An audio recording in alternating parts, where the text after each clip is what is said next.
Are you a man looking for an intensive program to help you overcome sexually addictive behaviors? Gateway to Freedom is your answer. Gateway to Freedom is a 3-day workshop for men seeking to overcome any destructive sexual habits. Whether married, single, or divorced, Gateway to Freedom will help men regain hope for a new life of purity and real contentment. The workshop is conducted by experts in the field of sexual addiction recovery with decades of combined experience. Read testimonials of workshop alumni at gatewaymen.com. Get all the info and register online at gatewaymen.com or call 1-800-49-PURITY. Hi, my name is Jonathan, and I'm the founder of the Gateway to Freedom Workshop.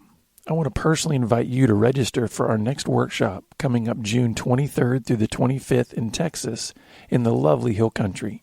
So call us today at 1-800-49-PURITY. That's 1-800-497-8748 or visit gatewaymen.com.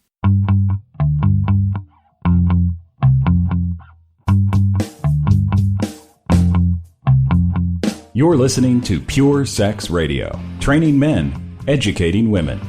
Brought to you by Be Broken Ministries. Visit us on the web at puresexradio.com. Good day, radio listeners. Welcome to this edition of the Pure Sex Radio broadcast. We're glad to have you here with us. My name's Jonathan, and I'm super excited about a special guest that we have on the line with us. This is Dr. Juli Slattery. So, Julie, thanks for deciding to be with us today. Well, thanks for the invitation. I'm glad to be with you. Yeah, and I can't wait because there's so many things that I want to promote of Julie's, and there's so many things that you're doing in ministry that get me so excited, but I'm going to try really hard not to get ahead of myself because I really want your story to be able to just kind of unfold for our listeners who maybe don't know you, to be able to get to know you, and then we'll dive into some of the other things that you've got going on that I think are incredible resources for women.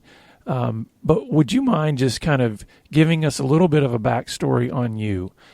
Just kind of your story to this point and sort of how you ended up in a very unique way getting involved in sexual purity ministry. I mean, that's kind of your story, as people hear it, will be like, well, how did this woman necessarily get involved in purity ministry? Because you don't have the typical backstory in that regard.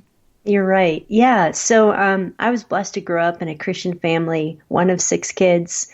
Really just not perfect, but an ideal situation of knowing the Lord at a young age. And, I can even remember in high school and college doing purity talks for high school and college students and, having a burden for that at that age, but went on and got my doctorate in psychology. I'll say it the right way, my doctorate in psychology, and just had a family right away, Jonathan, got married, had 3 boys. And so the first probably 8 years of my professional life were staying home with my kids, doing some counseling, maybe a few evenings a week, doing some speaking and writing on marriage issues, which when you talk about marriage issues, you address sexuality. So I guess putting my toe in the water was in my probably early 30s. Wrote a book called No More Headaches about sexuality within marriage. But really my focus was ministering to women on marriage and family issues and parenting. And then God called me out to Colorado Springs, where I live now. My husband and I and kids moved here about 8 or so years ago to work with Focus on the Family, and got the opportunity to be on the radio broadcast there at Focus as one of the co-hosts, and I'm just kind of a voice of the ministry. And in the midst of that, I would have told you that was my dream job. I loved that job. I got to learn every day by interviewing people like you, and just speak to millions of women actually, and just see God work. But in the midst of that, God started to take me personally much deeper in my relationship with Him, and just started seeking Him at a deeper level for probably a good 9 to 12 months. And was connected with Linda Dillow at the time. Some of your listeners might know hers, she wrote Calm My Anxious Heart, Intimate Issues, and has been ministering on the topic of sexuality for some time now. And Linda began to mentor me and again just started going really deeply with the Lord. And through that time of just a lot of prayer, a lot of seeking, God began to put a burden on my heart related to sexual issues. And it is strange because this wasn't my background, and a lot of people that go into ministry addressing sexuality have their own story of how God brought them out of that, and they want to help others, which is a wonderful way to see God redeem a life like yours, Jonathan, in your marriage. But my story was that I literally felt a pain in my heart, like a pain in my chest that just wouldn't go away for several months. And as I would get before the Lord and just ask him, what's this burden? He began to show me just the brokenness and the pain and the confusion around the issues of sexuality. And so one day I was just on my knees asking the Lord, what are you doing to me? You're wrecking my life. What is this pain I'm feeling? And he just directed my attention to Isaiah 61, 1-3. And some of your listeners might be familiar with that verse. Oh, yeah. Maybe you've talked about it, but it just talks about really the prophecy of Jesus coming to bind up the brokenhearted and set captives free and to exchange beauty for ashes. And, we're very familiar with that passage.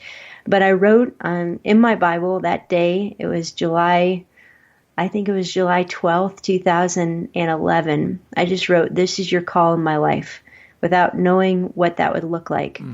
So fast forward probably 6 or 8 months, the Lord had clearly called me to a ministry of addressing sexuality, particularly for women. And I left focus on the family and co-founded this ministry that I'm running now called Authentic Intimacy. So we talk about all issues related to intimacy and sexuality with really the heart of reclaiming God's design for sexuality, and it's been a joy to watch God used the ministry to impact predominantly women, but also men. And that's what I get up and do every day. Yeah. And there's several things that I kind of want to pull out of your story, because I think, there's so many things that sometimes we can't understand until we see them in hindsight, because one of the first things that grabs me in your story is, hey, what even got you interested in going into psychology? Yeah. That couldn't have been something that you maybe just popped up one day and go, hey, I want to deal with people's minds and hearts and how so the fact that you even got into that field, can you share with us kind of what was stirring in you even at that point to get in that kind of a field of study? Yeah, when I was probably 13, 14, 15 years old, I was always the kid that wanted to help other people. And I have a son like this now who he just is one of those people that everybody wants to share their problems with, and he has a heart. Just God's given him the gift of mercy. And I was like that as a young teenager, just interested in how do we pursue health and how do I help people. And initially I wanted to be a physician and started going down that road probably late in high school, early in college. But I began to realize two things. First of all, a lot of times the life of a physician, particularly as a woman, isn't super balanced. Where medical school, residency, and I really wanted to have a family, and I knew I probably wouldn't be able to pursue that if I went down the medical road. But then the other thing that really got my heart is I thought about it and figured that a lot of people can cure the body. You need a smart mind. God gives you that. But to know Christ and to integrate biblical truth into medicine is not as, I would say, life-changing per se as integrating biblical truth and the relationship with Christ into the field of psychology, where people are dealing with issues of loss and people are dealing with issues of how do I live right? How do I raise my family? How do I fix my marriage? And so I just felt like I could have a greater impact by going into the field of psychology, because it would intersect so much more with faith issues and life issues. So that's kind of how I ended up going down that road. So then that brings another question to my mind that I don't want to get too sidetracked with this, but it does make me think, okay, what do you do with all of the Christians that will immediately write off the things that you say because you're a psychologist?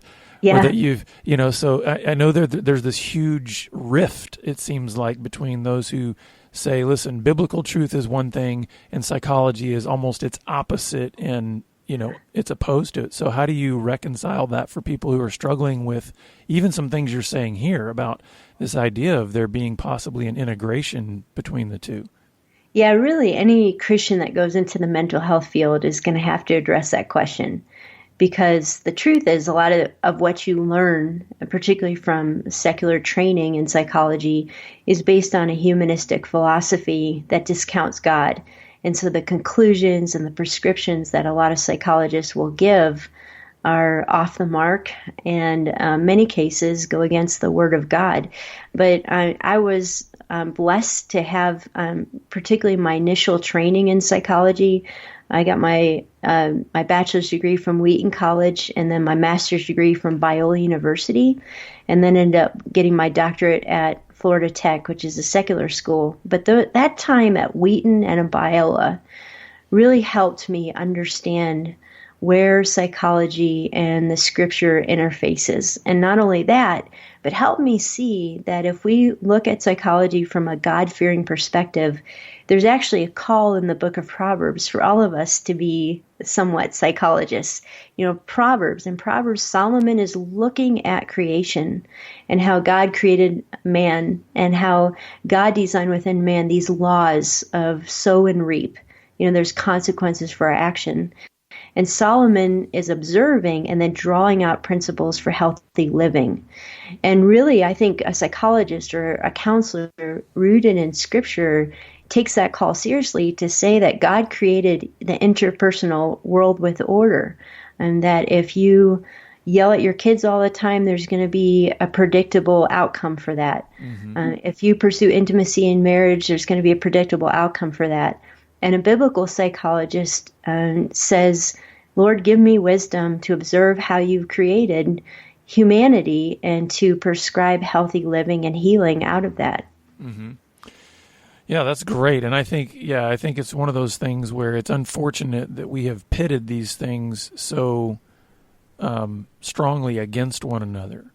Because I kind of look at it this way. There are plenty of things that we can look at in terms of just the order of nature, right? Even for just the moment, remove the idea of any sort of religious underpinnings from that. Just the things that you can observe and study in just the natural order of things. And there's a lot of wisdom, like you said, there's a lot of wisdom that can be gained just through those observations. Now, when you bring in those underpinnings of the Creator, all of a sudden it has a whole new dynamic in the sense of it makes sense in a whole new way. It doesn't oppose the natural order. It actually brings a vivaciousness to it, like a life to it, where, I've had these experiences in my own life, and we've had it many times in our ministry, where when people start to see those connections, they have what we call the aha moments. Mm-hmm. Oh yeah, I'd kind of seen those patterns in my childhood and in my history and in my family and in my marriage. And now bringing these biblical truths into line with some of the natural observations that we can make through things like psychology and these patterns that we can see. Oh, I get it. It's kind of like there's these aha moments of it all starts to kind of click together. Yeah. And I think, as we move forward a little bit in your story, I'm really curious about how, okay, you bring this great education you've gotten through these great universities, and obviously the growth that you're having personally in your spiritual relationship with Jesus, and then you land, as you say, kind of your dream job.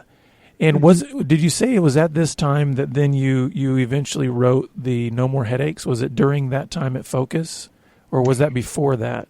Yeah, I think I wrote No More Headaches like right before I went to Focus. Okay, so right my first year or two there. Yeah. So help us understand again. That's a whole kind of new step in terms of starting to deal with sexuality And so was that just coming out then of kind of your private practice, realizing, hey, this is a topic that's coming up over and over and over again. And so without necessarily having a vision for a ministry, you obviously felt a calling to write something pertaining to sexuality. So tell us about how you started putting pen to paper on that. Sure. Yeah. The funny thing is, the first book that I wrote was called Finding the Hero in Your Husband. And the whole idea of that book was understanding how your power as a wife really impacts your marriage and how to use that power wisely. One of the last chapters I wrote in Finding the Hero in Your Husband was called No More Headaches. It was kind of the prerequisite chapter on sex that you have to write if you're going to write a marriage book. And I probably viewed it that way at that point. In my early 30s, writing that first book was, okay, I've got to address sexuality. So after Finding the Hero in Your Husband came out, I continually got asked to speak on the No More Headaches chapter. Like, everybody wanted me to address sexuality. And so I was very reluctant. I'm like, I'd rather speak on the whole book. I don't want to talk about sexuality. That's just weird. But when I would speak on sexuality, I noticed that just the floodgates would open in terms of women wanting to talk and pray and share things that they felt like they never had a safe place to share. So God was preparing the way for authentic intimacy without me knowing it even then. So No More Headaches really came out of the speaking that I had been doing around Finding the Hero in Your Husband and seeing that there really was a great need. And I called the book No More Headaches really because that was my approach in marriage, was that sexual intimacy for me and my husband, Mike, wasn't easy for the first probably decade of our marriage. We had a lot of issues going on between us. We had some brokenness to deal with. And even physically, it wasn't fun for me. It was painful physically. So I had some issues physiologically to deal with. And so my approach going into writing No More Headaches was, this is supposed to be a great gift, but there's all these headaches in the way. And how do we address headaches like I don't enjoy sex, or I don't have any desire, or there's pornography in our marriage, or we can't communicate about sex. So that's where that book came from. And, it's kind of fun to go back and read that book and see where I was at that time, because we are always writing out of our own journeys. Sure. And see the things that God has taught me since then. So then I'm curious to know, as you're speaking, started to kind of have more of this flavor of, hey, we're requesting you to come talk about sexuality. Help our listeners understand what some of those interactions were like, because obviously I think a lot of the, if I can put it this way, a lot of the best stuff that comes out of speaking is not the presentation as much as it is the conversations afterwards. Yeah. And so what were kind of the flavors of the conversations you were starting to see afterwards, and how was that either challenging you, scaring you, invigorating you? I mean, what were all the reactions you were having then to these conversations that were happening in these speaking events? Yeah, the first few times I spoke on sexuality, the audiences were really quiet and I couldn't read them. And from being a speaker that you get energy and feedback from how your audience reacts to you, if they laugh, what facial expressions they're giving, their body language. And I would just get these kind of blank stares, very silent rooms. And the first few times I just thought, all right, I must have heard the Lord wrong. I'm not supposed to be speaking on this. Everybody's feeling super awkward. They're not getting it. And so when I would be done speaking and then have these women line up and, say thank you, no one's ever talked to me about those things, or confess things like, I'm in an extramarital affair right now and I'm not sure how to get out. Do I tell my husband? What are my next steps? Or I was sexually abused all throughout my childhood and I don't think I could ever like sex. When I would start to hear those kind of stories, it helped me realize that even if I'm not seeing some tangible response when I'm speaking to an audience, there is a great need there. And almost every woman has some question or some pain that she's dealing with, and she doesn't have a place to go to. and a biblical source of truth, a compassionate ear to listen. And then my counseling practice really solidified that as well, that I would know a couple socially that might come for counseling, and maybe they went to my church and everything looked great on the outside. And then they would get in the counseling room and begin sharing these struggles sexually, and you would never know. And I started to wonder, hey, Mike and I are having problems. Other couples are having problems. When I speak, there's this outpouring of pain. How many of us are dealing with sexual issues and just have nowhere to go with them? And so it was definitely one of those things where the Lord was blessing it and asking me to continue to be obedient in studying sexuality so that I could be equipped in helping. Mm-hmm. Now, obviously, at that point, and even at this point in your ministry today, your emphasis really is focused on women. And so what have you seen, I mean, as you have gotten maybe connected with folks who deal with men, or even as you saw couples maybe in your practice or whatever, what have been the biggest differences that you've seen between men and women in how they deal with sexual brokenness and the kinds of sexual brokenness that they're having to face in their lives? Yeah, I think probably one of the biggest differences, Bill and Pam Farrell, who are writers and speakers on marriage, they wrote a book called Men Are Like Waffles and Women Are Like Spaghetti. Mm-hmm. And they talked about how men like compartments. And when you're in the sexual compartment, you're talking about sex, you're thinking about sex. When you're in the finance department, you're just thinking about money. That's how men work. They like things divided. Whereas women like spaghetti, everything's connected. And I think that's true related to sexuality, where a man's issues sexually usually can be pretty easily pinpointed. Maybe he's struggling with lust. Maybe he has a history of pornography. And yeah, there's some connection there in terms of backstory and where there might have been wounding in the past, longings, things he's looking for. But it's pretty linear in terms of tracing those things back. Women are all over the place. And the men that are listening right now are like, yeah, my wife is all over the place. I can't understand her sexually. Mm-hmm. And let me just tell you, your wife probably can't understand herself sexually. Women are so complicated, even physiologically, that they don't know what's wrong when they can't enjoy sex or they can't achieve orgasm. They don't know how their past is playing into what's happening today. Women deal with tremendous amounts of shame around sexuality. Men don't typically carry that amount of shame. Women are more likely to have experienced different kinds of sexual abuse and sexual trauma. So I think dealing with women's sexuality is probably quite a bit more complicated than addressing men's sexuality. And you deal with men, so you can push back on that if Sure. No. I actually agree with what you're saying, and really highlighting the shame issue. I absolutely believe that men and women carry their shame in very different ways. So many times with men, well, it has a way of seeping into that place of identity. Typically, we carry our shame more in a direct association with our acting out. Mm-hmm. So there's a sense of shame about the various things that we've done. Now that has a way of then translating into identity language, right? Like, I'm disgusting, I'm a pervert, I'm despicable.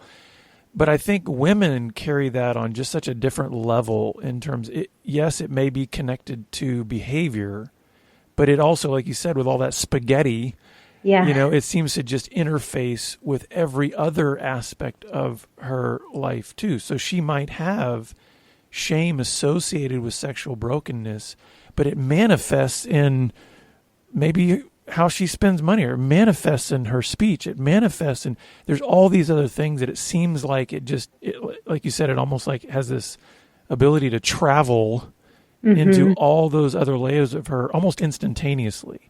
Mm-hmm. Whereas I think you're right. I think men do have a sense of being able to compartmentalize, in some ways even saying, well, hey, listen, I'm totally confident and feeling great about how I'm doing at work and managing money, and I have no shame in those areas whatsoever, but I've got this huge amount of shame with my sexuality. And from what I'm hearing from you, women don't have that sense of separation in terms of the shame they may be carrying. No. And so when there's a problem with a woman, it's much more difficult to kind of get to the source of it. So it might show up in her eating or her body image, for example.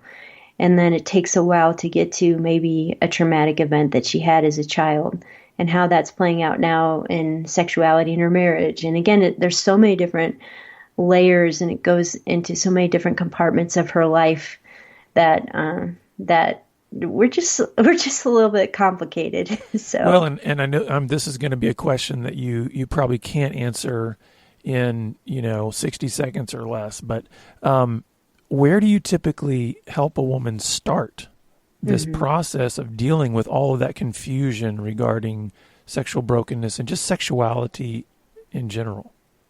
Yeah, from a clinical perspective and a counseling perspective, my approach used to be, and probably still at some level relationally, would be addressing the presenting problem and then following that presenting problem all the way through its roots. So a woman might say, I've been married for 30 years. I've never been able to enjoy sex. And then you begin saying, well, why is that? Tell me about how you learned about sex. Tell me about any traumatic experience you've had. What's your relationship like with your husband? So you start with the presenting problem and work back and see kind of where that strand of spaghetti is going to take you. From a teaching perspective and a ministry perspective, what I've learned to do is, instead of starting with the presenting problem, we start by teaching wholeness and why sexuality is so important to God, why it's a spiritual aspect of your life that you can't separate. My relationship with God and my sexuality, a lot of people try to separate those, but in fact, they're really connected.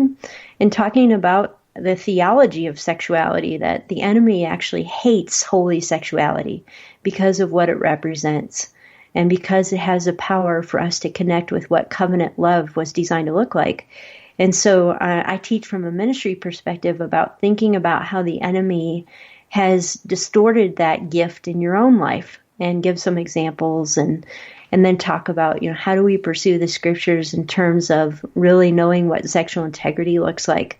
So that's kind of the approach we use. And what I love about the approach of starting with the scripture and starting with wholeness is that we can have a room of 500-600 women who are all coming from really different backgrounds. Some of them single, some of them divorced, some of them married, some of them in the gay lifestyle, some of them with sexual abuse. And when you present what wholeness looks like in God's design for sex, and then you talk about the distortions, every single one of them can relate.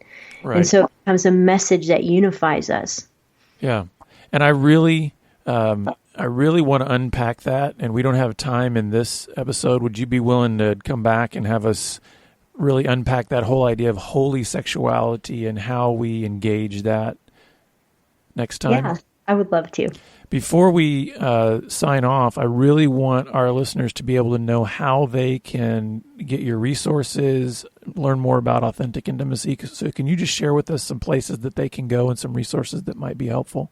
Yeah, our website is AuthenticIntimacy.com, and there you're going to find pretty much everything we do. You'll find books and Bible studies. We have a podcast called Java with Julie, where we sit in a coffee shop and have these conversations, these types of conversations about sexuality. You'll also find blogs, contact information, speaking schedule, things like that. So AuthenticIntimacy.com. Well, thanks so much, Julie, and I can't wait for us to come back again and really dive into this idea of how do you really communicate that idea of holy sexuality and then live it out. So thanks for being with us this time. Thanks for having me. And listeners, we're always glad that you decided to join us, and we look forward to having you back here next time on the Pure Sex Radio broadcast. Pure Sex Radio is paid for by Be Broken Ministries. Visit us online at puresexradio.com.